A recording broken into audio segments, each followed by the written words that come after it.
Next है आपका question number second. Question number second के आपको ट्रू और फॉल्स बताने हैं, ठीक है। तो देखो यहाँ पे cube of any odd number is even, मतलब कोई भी क्यूब है ओड नंबर वाली, तो अगर अपन ओड नंबर की क्यूब करें तो उसका आंसर इवन आ रहा है, वो बताना है। तो देखो यहाँ पे 1 है सबसे पहले, तो 1 की क्यूब 1 ही आता है, तो ये क्या है, एक ओड है ना। ऐसे ही मैं 3 की क्यूब करूँ तो वो 9 आ रहा है, तो 3 की क्यूब क्या होती है, सॉरी 27 आ रहा है ना।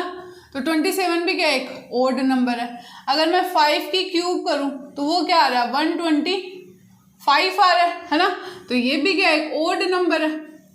ये क्या बोल रहा है कि ओड नंबर का क्यूब करने पे इवन आना चाहिए, इवन तो आ नहीं रहा है, तो हम यहाँ पे क्या लिखेंगे, ये क्या है, फॉल्स है, ठीक है।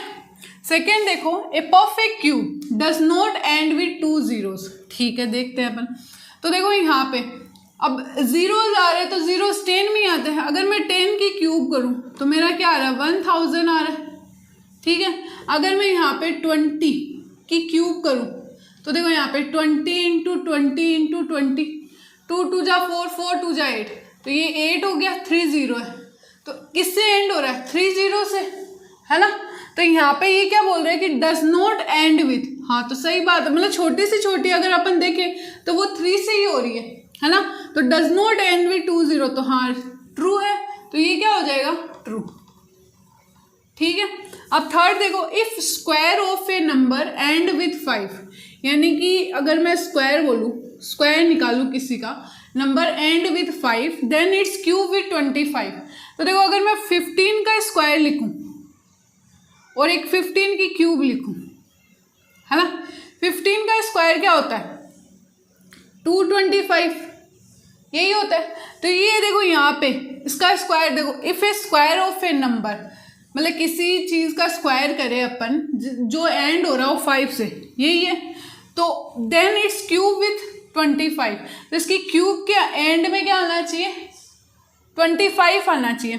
तो देखो 15 का स्क्वायर तो 225, 225 को एक बार 15 से और कर दो, 5 5 जा 25 का 5 2, 5 2 जा 10 और 12 है 1, 5 2 जा 10 और 11, है ना।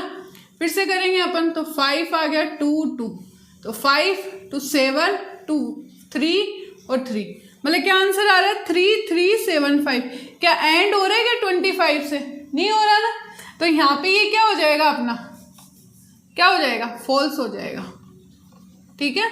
बस यही पूछा है।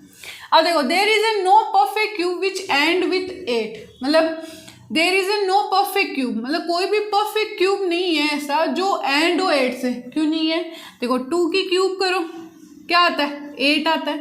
12 की क्यूब करके देखो क्या आता है, 1728 आता है, एंड हो रहा है ना 8 से, तो इसका मतलब ये क्या हो गया, फॉल्स हो गया।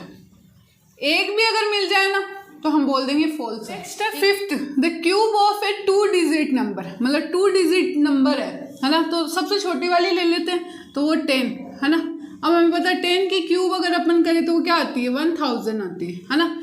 तो cube of A 2 digit number may be A 3 digit number, मतलब 3 डिजिट नंबर बनना चाहिए। तो सबसे छोटी वाली ले रहे हैं, वो भी 4 डिजिट की बन रही है, तो इसका मतलब ये क्या हो गया, फॉल्स हो गया, ठीक है। अब देखो, the cube of A 2 digit number में हैव 7 और मोर डिजिट्स, इसका मतलब क्या हो, हम बड़ी वाली देख लेते हैं 2 डिजिट की, तो 99 की क्यूब कर ले, तो वो होती है आपकी 970299, ठीक है। अब देखो यहाँ पे 7 और मोर, 1 2 3 4 5 6, ये तो 6 तक ही है, तो इसका मतलब क्या हो गया, फॉल्स हो गई ना ये बात, ठीक है। अब ये देखो, the cube of a single digit number, cube of a single digit number 2 की क्यूब, तो ये क्या होता है, 1 होता है, और ये क्या होता है, 8 होता है। 3 की क्यूब क्या होती है, 27, ठीक है। इतना सिंगल डिजिट नंबर में भी a single digit number, only ये दोनों क्या एक अपवाद है ना, तो ये सिंगल डिजिट ही आ रहे हैं, इसका मतलब ये क्या हो गया, ट्रू हो गया, ठीक है। तो आपका क्वेश्चन नंबर सेकेंड भी कंप्लीट।